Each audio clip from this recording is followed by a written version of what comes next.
Ah, gente, olha, eu já enfrentei momentos difíceis nesse programa e você é testemunha aqui, não é, Percival? Sim. De todos os casos que nós diariamente nos deparamos, mas ontem foi difícil dar a notícia para a dona Cirlei de que o filho dela, que ela tanto ama, esse rapaz de pouco menos de 30 anos, o David, um vigilante, que ele tinha sido encontrado.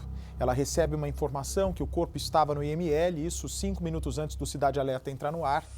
Infelizmente, coube ao programa ligar ao Instituto Médico Legal, que confirmou prontamente que o corpo era do rapaz. Isso foi possível graças ao reconhecimento de uma tatuagem no corpo dele. Vem para mim, por favor. O corpo de David foi encontrado numa estrada de terra em Itapevi, aqui na Grande São Paulo, mais ou menos 60 quilômetros de onde o rapaz morava com a mãe. A suspeita do crime recai sobre uma possível traição. Exatamente isso que você está ouvindo. Já que o corpo dele foi encontrado com marcas de tiros ao lado de uma mulher. A outra vítima foi identificada como Rebeca. Essa é Rebeca, Mariana? Eu não tinha visto essa foto de uma moça ainda. Mas é essa moça ou não? Certeza absoluta? A polícia tem quase certeza que as duas execuções foram feitas a pedido de uma facção criminosa que age dentro e fora dos presídios de São Paulo. Vem para mim, por favor. Agora você há de perguntar, ô Bate, qual a relação do David com Rebeca? Por que o David foi morto a mando de uma facção criminosa e o corpo dele enterrado numa cova ao lado dessa moça misteriosa? Vem para mim, por favor. Eu preciso avisá-los que ainda não descobrimos se David e Rebeca realmente tiveram um relacionamento ou se os corpos foram somente abandonados juntos no local. O que a polícia desconfia? Que David pode ter mexido com a mulher errada, ter se encantado pela mulher errada e estar no local, na hora e na data erradas, Percival. Tudo indica que foi uma forma de dar uma lição. Ou seja, a grande suspeita é que o David teve um relacionamento com essa mulher aí, a Rebeca, e essa mulher, por sua vez, ou era comprometida ou já teve um relacionamento anterior com alguém ligado ao crime. Então veio aquela ordem fatal lá, matar os dois, eliminar dois, como se desse um recado, um assassinato com a assinatura de autoria, Bate. Quem é que fez a reportagem, Mari? Foi a Lili, a Capitão Nascimento? Bom, eu prometi ontem, vem para mim, por favor, para a mãezinha do David, que é um doce de pessoa, gente. Como nessa hora a gente se sente impotente, né? De não poder ajudar as pessoas a terem seus filhos de volta, né? Essa é a nossa sensação de impotência. Mas eu prometi a ela que nós vamos até o fim para dar uma resposta a ela. Nós vamos até o fim para que a Polícia de São Paulo chegue para essa senhora e conte de uma vez por todas, sem cerimônia, quem é o autor e por que mataram o filho que ela tanto amava. Veja. Dona Cirlei estava ao vivo no Cidade Alerta quando recebeu a notícia. Tudo começou a acontecer e agora eu acabei de saber que meu filho realmente está morto. Aconteceu isso agora? Agora, na entrada da recepção. Depois de 5 dias sem notícias do filho, a resposta que ela mais temia: David está morto. 2 corpos. Um terreno vazio. Foi achado em Itapevi, longe da minha casa, tão longe. O envolvimento com uma mulher. Eu, como mãe, eu acredito sim que ele se envolveu com alguma menina comprometida, ou mexeu, ou fez algum elogio que não era para ter feito e o namorado pode ter não gostado. Essa é a minha tese de mãe. O segredo do melhor amigo.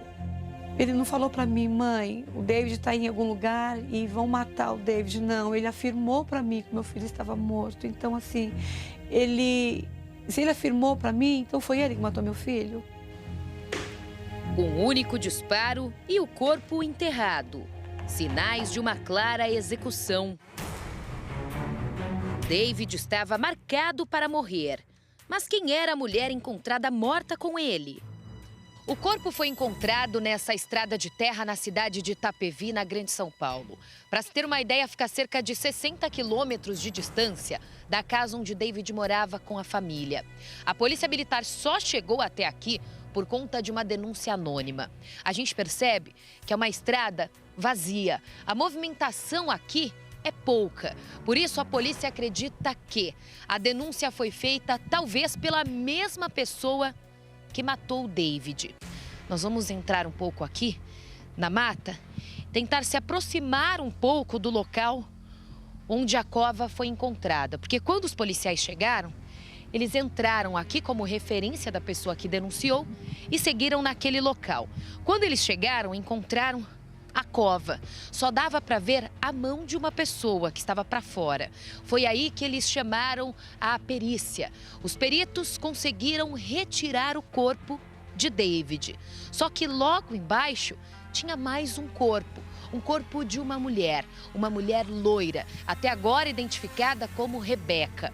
Então os policiais vieram até aqui, a perícia analisou todo o local e retirou os 2 corpos.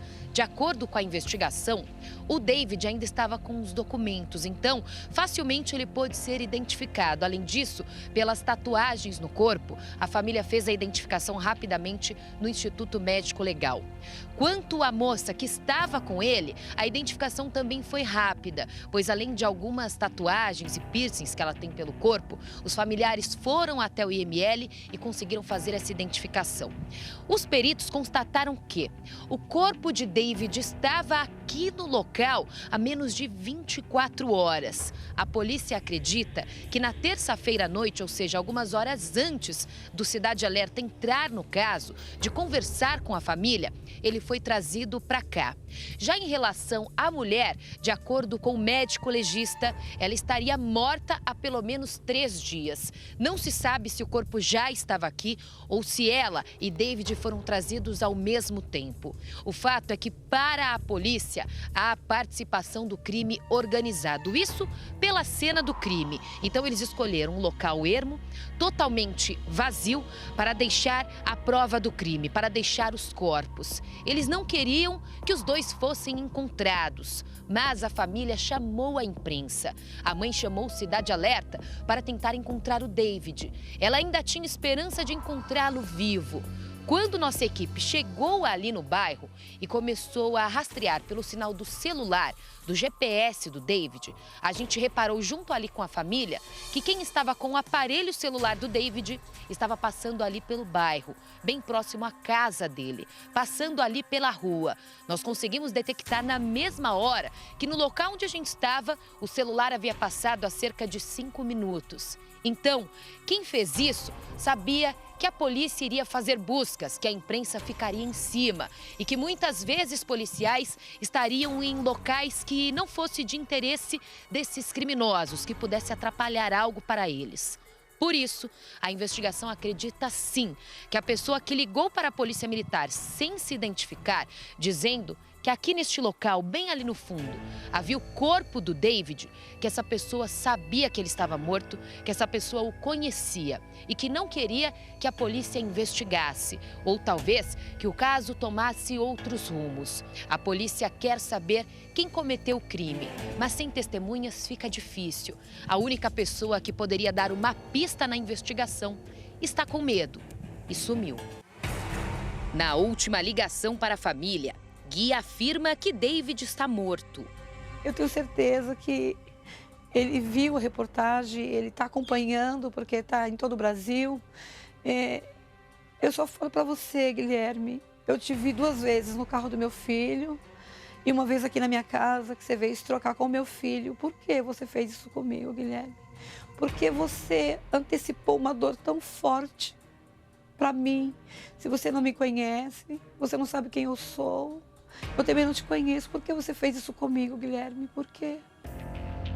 As mensagens enviadas por uma mulher misteriosa mostram que David estaria nas mãos de criminosos desde o dia em que saiu de casa para ir até a casa do amigo. É a vida do seu irmão que tá em jogo. Ele tá vivo, a gente tá querendo salvar ele. Tem como você mandar o número da sua mãe, por favor? Do mesmo jeito que você tá com medo, a gente também está com medo. Só que a gente precisa salvar ele. A gente precisa salvar ele. E quem pode ajudar é vocês. Agora, em relação à mensagem que aquela moça mandou pelas redes sociais, aquele áudio, pelo jeito ela sabia de alguma coisa, porque ele ainda estava vivo. Sim, aí eu não sei também se ela tem alguma ligação com o Guilherme, se foi ele que mandou ela fazer isso também. Então, assim, tá esse mistério aí.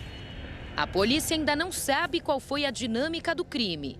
A única certeza é que tudo foi planejado. A polícia acredita que os criminosos trouxeram o David para este local de carro. Seria o único acesso, já que é bem distante e não há moradias por perto. De acordo com a fala do amigo do Gui para a mãe no telefone no domingo, a polícia acredita que, naquele sábado, quando David saiu de casa, ele foi para a casa do Gui e lá encontrou com a mulher, que, de acordo com o Gui, eles saíram para comprar pizza, voltaram para casa e o Gui deixou o David e essa mulher no local. Até agora não se sabe a identidade dela, mas a polícia acredita que possa ser a mesma mulher que foi encontrada aqui na mesma cova que o David. De acordo com a investigação, eles acreditam que ela foi morta primeiro.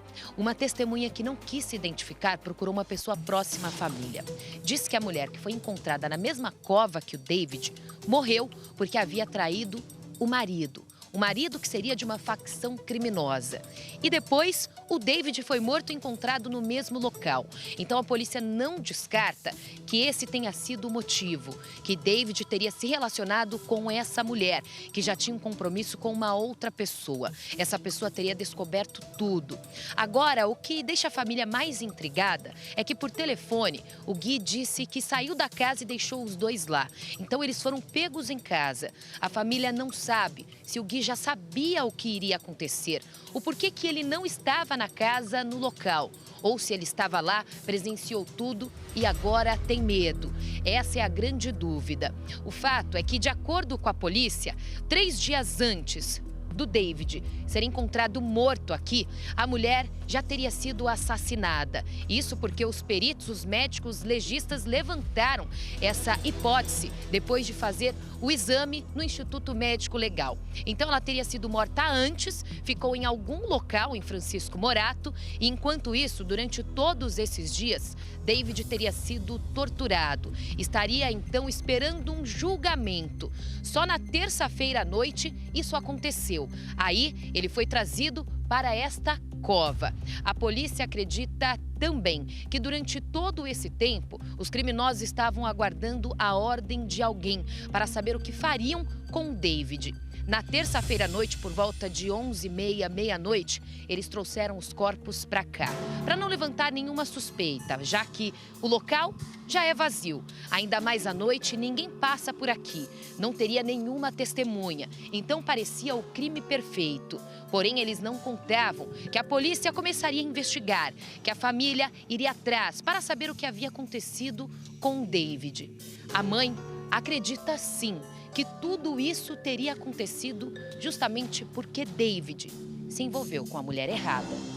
Eu, como mãe, eu acredito sim que ele se envolveu com alguma menina comprometida, ou mexeu, ou fez algum elogio que não era para ter feito e o namorado pode ter não gostado. Essa é a minha tese de mãe. David tinha 2 filhos pequenos.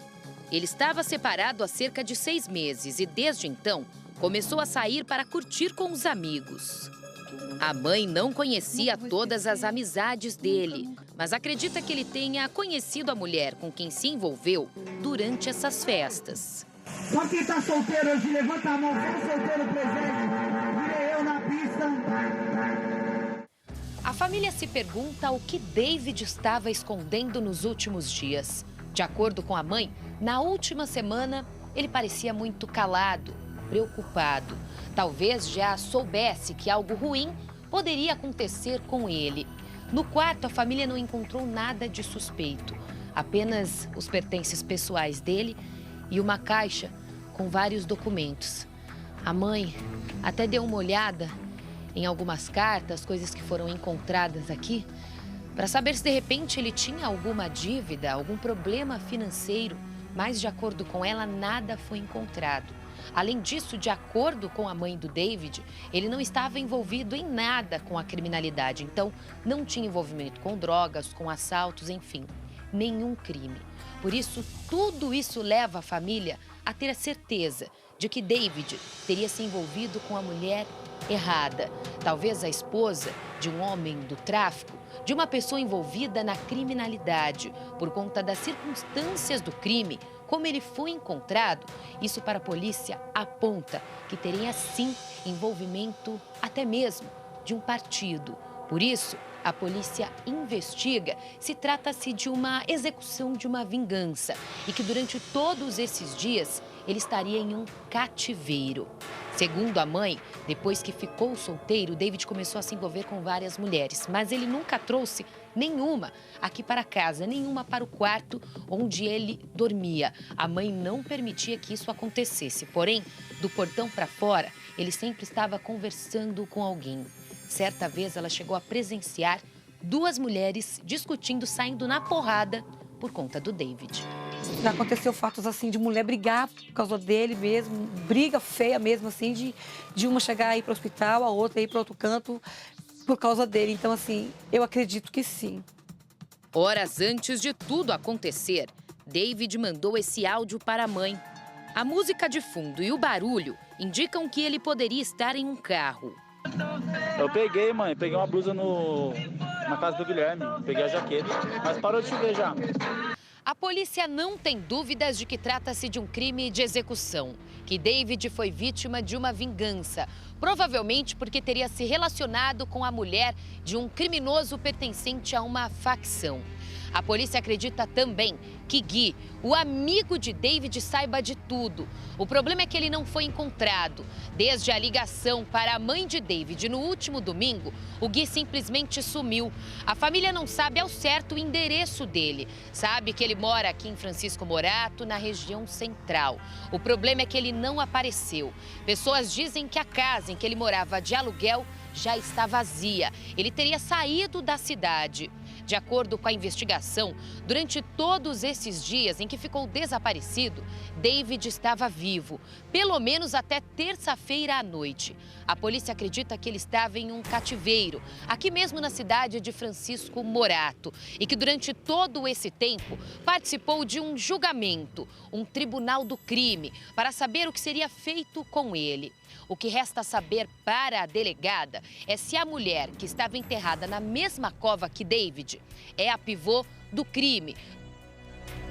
A família tem medo, não sabe quem está envolvido na morte de David. Os assassinos podem estar próximos, já que a mulher que também foi morta mora no mesmo bairro que David. Eu não quero mais, eu não quero saber quem fez, quem não fez, porque eu vou sofrer mais. Vocês e não têm vai medo? trazer. Não, sabe por que eu não tenho medo? Porque assim, ele sempre foi uma pessoa boa. Se ele se envolveu com alguma moça que tem namorado ou coisa parecida, é porque ele é muito mulherengo. Então, assim, fica para a justiça ver, porque para mim, de verdade, o que eu queria, eu consegui, foi achar o meu filho, ainda sem vida, mas eu achei. Para mim era a coisa mais importante. David trabalhava como vigilante. Ele tinha planos de comprar um carro para a mãe e dar uma melhor condição de vida para a família. No quarto onde o filho dormia, a mãe sofre com as lembranças. Eu não imaginava que doía tanto. Mas dói, mas lá no fundo tem um alívio, porque eu achei o corpo do meu filho. Até quando, né, as nossas mães vão chorar? Até quando esses bandidos vão agir, essas facções criminosas vão agir impunemente, não é? Longe dos olhos da justiça, com os nossos políticos em Brasília de braços cruzados, porque não tem outro termo, é braço cruzado, vendo a população ser dizimada. É muito fácil ser político no Brasil, andando com carro blindado, sendo protegido por segurança, sendo amparado por uma lei que protege quem está no gabinete. Agora nós, aqui na rua, o povo brasileiro, à mercê da bandidagem. Como é que pode uma facção criminosa ditar as ordens, as regras, como se mandassem no país, como se fossem juízes e se acham deuses? Se acham Deus, porque eles acham que podem determinar a hora da morte de cada um. Até porque o submundo do crime, e o crime é realmente mergulhado no submundo, tem regras próprias. Esse é o crime organizado, ao contrário da sociedade e suas instituições, que é uma sociedade desorganizada. Então, crime organizado, sociedade desorganizada. Por enquanto, até aqui, lamentavelmente, esse crime organizado vence, é triunfante. Que Deus possa confortar o coração dessa mãe, né? Porque, infelizmente, a legislação brasileira não tem como fazer nada por ela. Qualquer punição, a polícia pode descobrir os responsáveis, a justiça pode julgar, condenar, porque a pena não vai jamais suprir a falta que o filho vai fazer para o resto da vida dela.